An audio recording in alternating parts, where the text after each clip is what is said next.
بسم اللہ الرحمن الرحیم۔ اللہ کے نام سے جو سراسر رحمت ہے، جس کی شفقت ابدی ہے۔ حامیم تنزیل الکتاب من اللہ العزیز العلیم غافر الذنب وقابل التوب شدید العقاب ذی الطول لا الہ الا هو الیہ المصیر۔ یہ سورہ حامیم ہے۔ اس کتاب کی تنزیل اللہ کی طرف سے ہے، جو زبردست ہے، سب کچھ جاننے والا ہے، گناہ بخشنے والا اور توبہ قبول کرنے والا ہے، سخت سزا دینے والا اور بڑی قدرت والا ہے۔ اس کے سوا کوئی الہ نہیں، بالآخر اسی کی طرف لوٹنا ہے۔ ما يجادل في آيات الله إلا الذين كفروا فلا يغررك تقلبهم في البلاد كذبت قبلهم قوم نوح والأحزاب من بعدهم وهمت كل أمة برسولهم ليأخذوه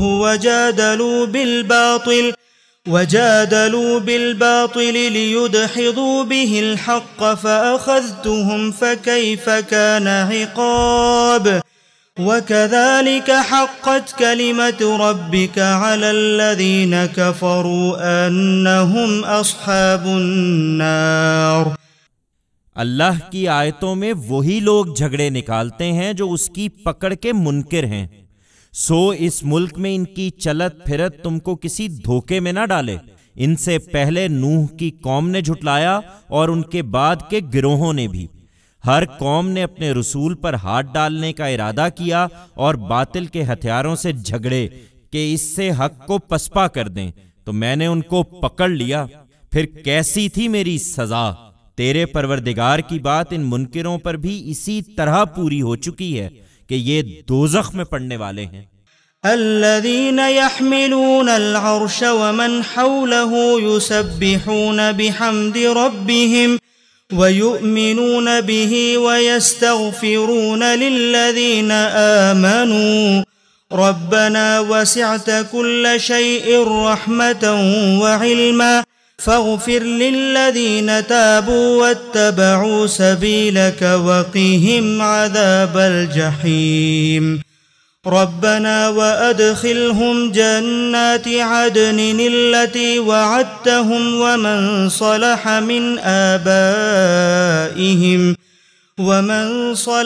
من آبائهم وأزواجهم وذرياتهم إنك أنت العزيز الحكيم وقهم السيئات ومن تق السيئات يومئذ فقد رحمته وذلك هو الفوز العظيم۔ خدا کے فرشتوں کو اس کے شریک ٹھہرا کر یہ ان سے اپنے لیے سفارش کی امید لگائے بیٹھے ہیں۔ انہیں بتاؤ کہ عرش الہی کے حاملین اور جو اس کے ارد گرد ہیں، وہ تو اپنے پروردگار کی حمد کے ساتھ اس کی تسبیح کر رہے ہیں، وہ اس پر ایمان رکھتے ہیں اور ایمان والوں کے لیے مغفرت کی دعائیں مانگتے ہیں کہ اے ہمارے رب، تیری رحمت اور تیرا علم ہر چیز کا احاطہ کیے ہوئے ہے، اس لیے جو توبہ کریں اور تیرے راستے کی پیروی کریں تو ان کی مغفرت فرما اور انہیں دوزخ کے عذاب سے بچا لے۔ اے ہمارے رب، اور تو ان کو ہمیشہ رہنے والے باغوں میں داخل کر جن کا تو نے ان سے وعدہ کیا تھا، اور ان کو بھی جو ان کے باپ دادوں اور ان کی بیویوں اور ان کی اولاد میں سے صالح ہوں۔ بے شک تو ہی زبردست ہے، بڑی حکمت والا ہے۔ اور ان کو اے پروردگار برے اعمال کے نتائج سے بچا۔ حقیقت یہ ہے کہ اس دن جن کو تو نے برے اعمال کے نتائج سے بچا لیا تو وہی ہیں جن پر تو نے رحم فرمایا، یہی بڑی کامیابی ہے۔ ان الذين كفروا ينادون لمقت الله اكبر من مقتكم انفسكم اذ تدعون الى الايمان فتكفرون قالوا ربنا امتنا اثنتين واحييتنا اثنتين فاعترفنا بذنوبنا فاعترفنا بذنوبنا فهل إلى خروج من سبيل ذلكم بأنه إذا دعي الله وحده كفرتم وإن يشرك به تؤمنوا فالحكم لله العلي الكبير۔ یہ سفارش کی امید لگائے بیٹھے ہیں، ان منکروں کو تو وہاں منادی کی جائے گی کہ اس وقت جتنی بیزاری تم کو اپنے آپ پر ہے، خدا کی بیزاری تم سے اس وقت اس سے کہیں زیادہ رہی ہے۔ جب تمہیں ایمان کی دعوت دی جاتی تھی اور تم رعونت کے ساتھ انکار کر دیتے تھے، یہ کہیں گے اے ہمارے رب، تو نے ہم کو 2 بار موت اور 2 بار زندگی دی، سو مر کر جی اٹھنے کے بارے میں تو اب کوئی شبہ نہیں رہا، چنانچہ ہم نے اپنے گناہوں کا اعتراف کر لیا، تو کیا یہاں سے نکلنے کی بھی کوئی سبیل ہے؟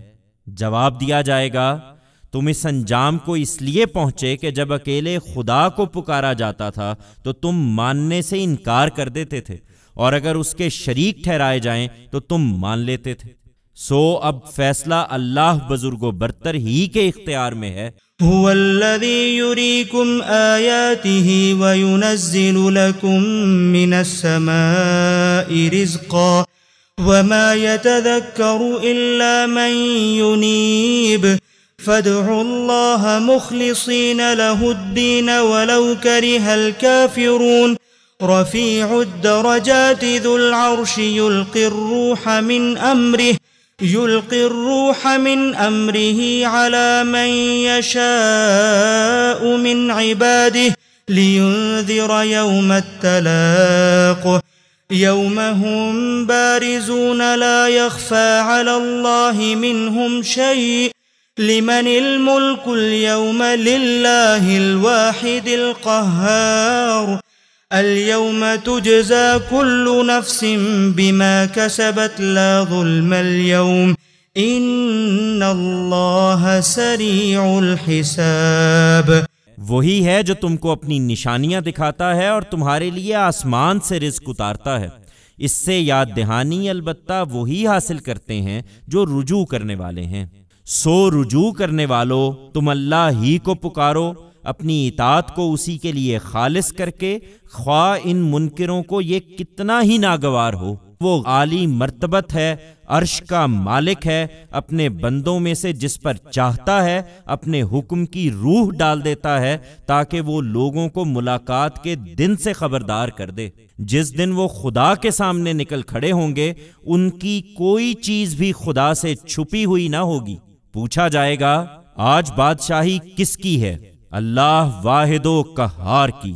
آج ہر شخص کو اس کی کمائی کا بدلہ ملے گا، آج کسی پر کوئی ظلم نہ ہوگا، بے شک اللہ جلد حساب چکا دینے والا ہے۔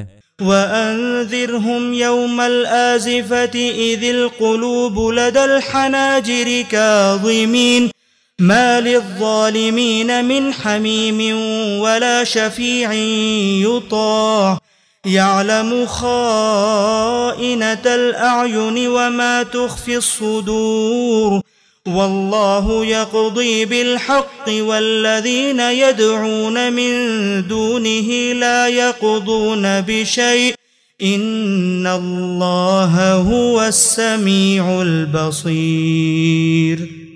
ان کو اس آفت کے دن سے ڈراؤ اے پیغمبر جو قریب آ لگی ہے، جب کلیجے منہ کو آ رہے ہوں گے اور وہ غم سے گھٹے ہوئے ہوں گے۔ اس دن ظالموں کا کوئی دوست نہ ہوگا اور نہ کوئی سفارشی جس کی بات مانی جائے۔ پھر اس کے حضور کوئی کیا سفارش کرے گا؟ اس لیے کہ اللہ تو نگاہوں کی چوری کو بھی جانتا ہے اور ان سب بھیدوں کو بھی جو سینوں نے چھپا رکھے ہیں۔ اللہ حق کے ساتھ فیصلہ کرے گا، اس پر کسی کی سفارش اثر انداز نہ ہوگی، اور اللہ کے سوا جن کو یہ پکارتے ہیں وہ کسی چیز کا بھی فیصلہ کرنے والے نہیں ہیں۔ یقیناً اللہ ہی سب کچھ سننے والا، دیکھنے والا ہے۔ أَوَلَمْ يَسِيرُوا فِي الْأَرْضِ فَيَنْظُرُوا كَيْفَ كَانَ عَاقِبَةُ الَّذِينَ كَانُوا مِنْ قَبْلِهِمْ كَانُوا هُمْ أَشَدَّ مِنْهُمْ قُوَّةً وَآثَارًا فِي الْأَرْضِ فَأَخَذَهُمُ اللَّهُ بِذُنُوبِهِمْ وما كان لهم من الله من واق ذلك بأنهم كانت تأتيهم رسلهم بالبينات فكفروا فأخذهم الله إنه قوي شديد العقاب۔ کیا یہ لوگ زمین میں چلے پھرے نہیں کہ دیکھتے کہ ان لوگوں کا انجام کیا ہوا جو ان سے پہلے گزرے ہیں؟ وہ ان سے قوت میں بھی اور ان آثار کے لحاظ سے بھی کہیں بڑھ چڑھ کر تھے جو انہوں نے زمین میں چھوڑے ہیں۔ پھر ان کے گناہوں کی پاداش میں اللہ نے ان کو پکڑا اور انہیں کوئی اللہ سے بچانے والا نہیں تھا۔ یہ اس وجہ سے ہوا کہ ان کے رسول ان کے پاس کھلی کھلی نشانیاں لے کر آتے رہے، پر انہوں نے ماننے سے انکار کر دیا تو اللہ نے ان کو پکڑ لیا۔ یقیناً وہ طاقتور ہے، سخت سزا دینے والا ہے۔ وَلَقَدْ أَرْسَلْنَا مُوسَى بِآيَاتِنَا وَسُلْطَانٍ مُبِينٍ إِلَى فِرْعَوْنَ وَهَامَانَ وَقَارُونَ فَقَالُوا سَاحِرٌ كَذَّابٌ فَلَمَّا جَاءَهُم بِالْحَقِّ مِنْ عِندِنَا قَالُوا اقتلوا أبناء الذين آمنوا معه واستحيوا نساءهم وما كيد الكافرين إلا في ضلال۔ اسی طرح ہم نے موسیٰ کو بھی فرعون اور حامان اور قارون کی طرف اپنی نشانیوں اور ایک واضح حجت کے ساتھ بھیجا تھا، تو انہوں نے کہہ دیا کہ یہ ایک جادوگر ہے، سخت جھوٹا۔ پھر جب وہ ہماری طرف سے حق لے کر ان کے پاس آ گیا تو انہوں نے حکم دیا کہ جو لوگ اس کے ساتھ ایمان لائے ہیں ان کے بیٹوں کو قتل کرو اور ان کی عورتوں کو زندہ رہنے دو، لیکن ان منکروں کی یہ تدبیر بالکل رائیگاں گئی۔ وقال فرعون ذروني اقتل موسى وليدع ربه إني أخاف أن يبدل دينكم أو أن يظهر في الأرض الفساد وقال موسى إني عذت بربي وربكم من كل متكبر لا يؤمن بيوم الحساب۔ اپنی اس ناکامی کو دیکھ کر فرعون نے درباریوں سے کہا، مجھے چھوڑو، میں موسیٰ کو قتل کیے دیتا ہوں اور اپنی مدد کے لیے اب وہ اپنے رب کو بلا لے۔ مجھے اندیشہ ہے کہ کہیں وہ تمہارا دین نہ بدل ڈالے یا ملک میں فساد نہ پھیلا دے۔ موسیٰ نے یہ بات سنی تو اس نے کہا، میں نے ہر اس متکبر کے شر سے جو روز حساب پر ایمان نہیں رکھتا اپنے اور تمہارے پروردگار کی پناہ لے لی ہے۔ وقال رجل مؤمن من آل فرعون يكتم إيمانه أتقتلون رجلا أن يقول ربي الله وقد جاءكم بالبينات من ربكم وإن يك كاذبا فعليه كذبه وإن يك صادقا يصبكم بعض الذي يعدكم إن الله لا يهدي من هو مسرف كذاب۔ يا قوم لكم الملك اليوم ظاهرين في الأرض فمن ينصرنا من بأس الله إن جاءنا قال فرعون ما أريكم إلا ما أرى وما أهديكم إلا سبيل الرشاد۔ یہی موقع تھا کہ فرعون کے خاندان میں سے ایک بندہ مومن نے جو اپنے ایمان کو چھپائے ہوئے تھا کہا، کیا تم ایک شخص کو محض اس بنا پر قتل کر دو گے کہ وہ کہتا ہے کہ میرا رب اللہ ہے، حالانکہ وہ تمہارے پروردگار کی طرف سے تمہارے پاس نہایت واضح نشانیاں لے کر آیا ہے؟ خدا کے بندو، اگر وہ جھوٹا ہے تو اس کے جھوٹ کا وبال اسی پر پڑے گا، اور اگر سچا ہے تو جس عذاب کی وعید وہ تمہیں سنا رہا ہے اس کا کوئی حصہ تم کو پہنچ کر رہے گا۔ یقین رکھو اللہ کسی ایسے شخص کو بامراد نہیں کرے گا جو حد سے گزرنے والا ہو، سخت جھوٹا ہو۔ میری قوم کے لوگوں، آج تمہیں بادشاہی حاصل ہے کہ ملک میں تمہارا غلبہ ہے، لیکن اگر خدا کا عذاب ہم پر آ گیا تو مجھے بتاؤ کہ کون ہے جو اس کے مقابل میں ہماری مدد کر سکے گا؟ فرعون نے کہا، میں تم کو وہی رائے دے رہا ہوں جو میں سمجھتا ہوں کہ اس وقت دینی چاہیے، اور تم کو وہی راہ دکھا رہا ہوں جو ٹھیک ہے۔